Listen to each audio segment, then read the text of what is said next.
Hello and welcome to today's Irish Tech News podcast. I'm joined by Emma Meese. She is with the Centre for Community Journalism over in Wales and is doing great work with kids and with communities to help get news out and teach people how to make their own news. So tell me a little bit about what you guys are doing over there. So I manage and run the Centre for Community Journalism at Cardiff University, which is one of the university's 5 flagship engagement projects. So we're really lucky that the university has funded us for 5 years to go out and do work in communities and to see if we can help support and nurture the local journalism sector right across the UK. So part of that work, so working with community journalism, obviously mobile journalism goes hand in hand because the tools are so accessible, they're low cost, there's no barrier to entry, and actually those are the tools you've always got with you.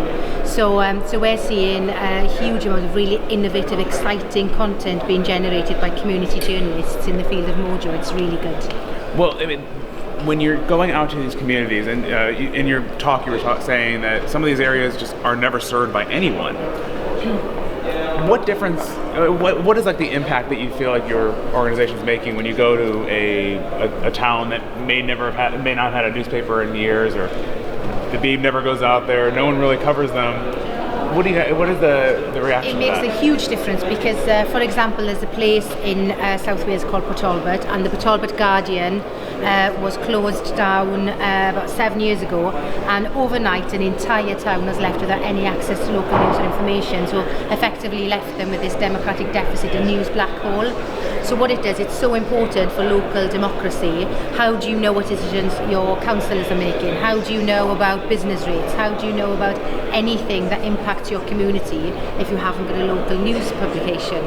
So a community news publication called the Port Talbot Magnet was set up, and we've been working with them, and the impact that has on the community is huge, and also on even the big players. Like, we work closely with the National Assembly for Wales to make sure the politicians have a place where their voices get heard and a way that they can actually reach constituents. It's so valuable. It's invaluable, actually. And have you found that in those communities they just absorb everything from this?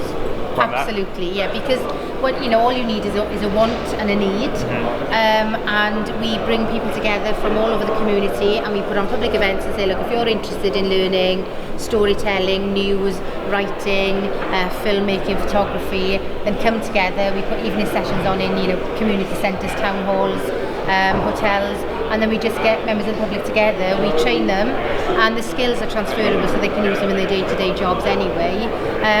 We just kind of support them but let them go and do what they do. It's really rewarding. Now, you also talked about going into schools and the amazing content that these young children make. Tell me about how you see the future of Mojo progressing, especially with that next generation. I think it's so important that we teach children and young people how to use these tools, because they are tools. And I was on a radio phone-in on BBC a while ago. There was a school that was going to ban the use of mobile phones in school, and they could collect them at the school gate at 3:30. And I think that's absolutely crazy because they're going to use them regardless.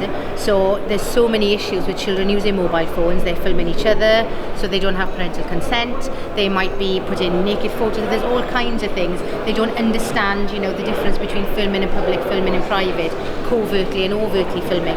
So they could be breaking the law without them ever realising. And in fact, there's millions of kids breaking the law using their mobile phones every day. So I feel really strongly that we teach them how to use these tools properly and give them the tools to empower them to have their voices heard and to use these tools in a really positive way. Where do you see the centre going in the next year or so? So we are just on the cusp of changing. So we've been working for the last 5 years, a very grassroots, granular level, working with communities on creating community news hubs. And actually, it's such a diverse sector that's growing so much, it needs a representative voice. So we are just about to launch. We've done a soft launch. We're about to start getting members for ICNN, which is the Independent Community News Network. So we are going to represent the entire sector. We'll be lobbying government, we'll be fighting for change, just raising awareness of the amazing work that the community journalism sector does right across the UK. So that's really exciting. That's amazing. Well, thank you so much for joining us. Thank you guys for joining us. Is there a way for people to find you guys? Yes, so the website is communityjournalism.co.uk, and on Twitter we are C Number 4, CJ. So C4CJ, 4 little digits. Easy to remember. Thank you. Thank you guys so much for joining us. Please like, comment, and share. Thanks.